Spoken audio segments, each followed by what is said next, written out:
یہ تماشا نہ لگائیں، یہ برستے ہوئے نوٹ اور پھر یہ جو رنگ ڈھنگ ہمارے سٹیجوں کے اوپر ہوتا ہے، اور پھر جس شعر پہ نوٹ آ رہے ہوتے ہیں وہ شعر بھی 6 بار پڑھا جاتا ہے۔ وہ کہتے ہیں یہ شعر چودھری صاحب کے نام اور سارے شعر حضور کے نام، چودھری صاحب کے نام کوئی شعر نہیں، سارے شعر میرے حضور کے نام ہوتے ہیں۔ نعت کا ایک ایک مصرع، ایک ایک لفظ، ایک ایک حرف اور ایک ایک نقطہ میرے حضور کے نام ہے۔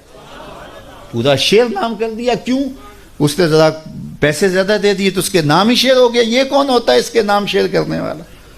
یار یہ تو چودھری صاحب ہوئے، کون ہے جس کے نام شعر ہو، جو حضور کا شعر ہو؟ جب حضرت سید صدیق اکبر پہ آخری وقت آیا نا، آخری وقت، تو پھر ام المومنین سیدہ عائشہ رضی اللہ تعالیٰ عنہ نے جب اپنے باپ کے وہ لمحے دیکھے تو ان کی زبان سے محبت پدری کی وجہ سے بے ساختہ نکل پڑا، وَأَبْيَدُ يُسْتَسْقَى الْغَمَامُ بِوَجْهِهِ۔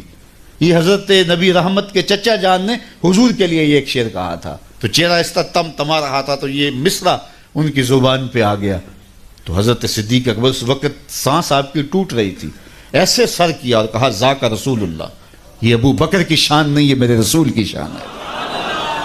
تو نعت کا شعر تو نظر نہیں کیا جا سکتا حضرت ابو بکر صدیق جو رسول اللہ کا عکس ہیں، اور وہی جلوے ان کے چہرے کے اوپر پڑے ام المومنین کو دکھائی دیے تو نے کہا ذاک رسول اللہ، نہیں یہ شان میرے حضور کی ہے۔ چودھری صاحب کون ہوتے ہیں؟ لیکن اللہ برا کرے دولت کی محبت کا، اس نے عقیدے چھین لیے، قدریں پامال کر دی۔ اور ہمارے بہت سارے نعت خانے نے فٹ کیا ہوتا ہے وہی شعر حضور کے لیے، اور جب کسی پیر خانے میں جاتے ہیں نام بدل کے وہی پیر صاحب کے لیے۔ پیر صاحب بھی مست بن کے بیٹھے رہتے ہیں، جانتے ہوتے ہیں یہ نعت کا شعر ہے، اور تو کون ہے؟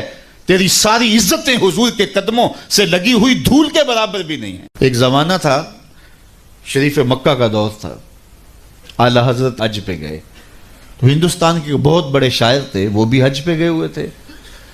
پرانی تصویر اگر کسی کے پاس ہو، گنبد خضرا کے پاس 2 کھجور کے درخت تھے، اب تو نہیں ہے، تعمیری ضروریات کی وجہ سے ان کو ہٹا دیا گیا، تو شاعر نے اپنے انداز میں ایک تخیل باندھا اور اس نے کہا کب ہیں درخت گنبد شہ والا کے سامنے، کب ہیں درخت گنبد شہ والا کے سامنے، مجنوں کھڑے ہیں خیمہ لیلا کے سامنے۔ لوگوں نے کہا واہ واہ، کمال کر دی، کیسا تخیل باندھا، بڑی داد پائی نا لوگوں سے۔ تو کسی نے آ کے یہ شعر اعلیٰ حضرت کو سنایا کہ وہ شاعر جو ہندوستان سے آئے ہوئے انہوں نے یہ شعر کہا، کیا تخیل باندھا ہے۔ اعلیٰ حضرت شعر سننے کی دیر تھی، چہرے پہ جلال آ گیا، رگے غیرت پھڑکنے لگی، کہا اس کو یہ جرأت کہ میرے رسول کے روضے کو لیلا کے خیمے سے تشبیہ دی، لیلا کی اوقات کیا ہے؟ تھر تھر کانپنے لگے، کہا بلا کے لاؤ، اسے بلایا گیا، حاضر کیا گیا۔ اس کا خیال تھا مجھے داد ملے گی، لیکن کہا کہ تو نے رسول کریم کے روضے کو تشبیہ دی لیلا کے خیمے سے، تو ہاتھ باندھ کے کھڑا ہو گیا، حضور میری توجہ ادھر نہیں گئی۔ تو فرمایا اس کی اصلاح کر لو۔ جی حضور آپ اصلاح دے دیجئے۔ فرمایا تمہارا مصرع اولا ٹھیک ہے، مصرع ثانی میں اصلاح ہوگی۔ اس نے یہ کہا تھا کب ہیں درخت گنبد شہ والا کے سامنے، مجنوں کھڑے ہیں خیمہ لیلا کے سامنے، تو اعلیٰ حضرت نے اصلاح دی، کب ہیں درخت گنبد شہ والا کے سامنے، قدسی کھڑے ہیں عرش معلیٰ کے سامنے، قدسی کھڑے ہیں عرش معلیٰ کے سامنے۔ سخن و شاعری شہر یار اپنی جگہ، نعت کہنے کو احمد رضا چاہیے۔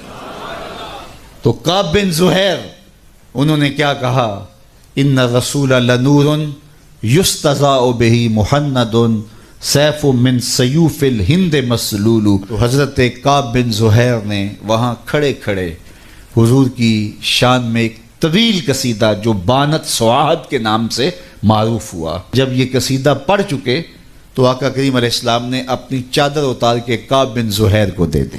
اس لیے ہم یہ کہتے ہیں کہ اگر آپ ثنا خاں کو بلائیں، نعت خاں کو بلائیں، تو اس کو بعد میں آپ نذرانہ دے سکتے ہیں، اس کو جو ہے وہ آپ چادر دے سکتے ہیں، اس کو جبہ دے سکتے ہیں، اس کی جو خدمت کرنا چاہے کر سکتے ہیں۔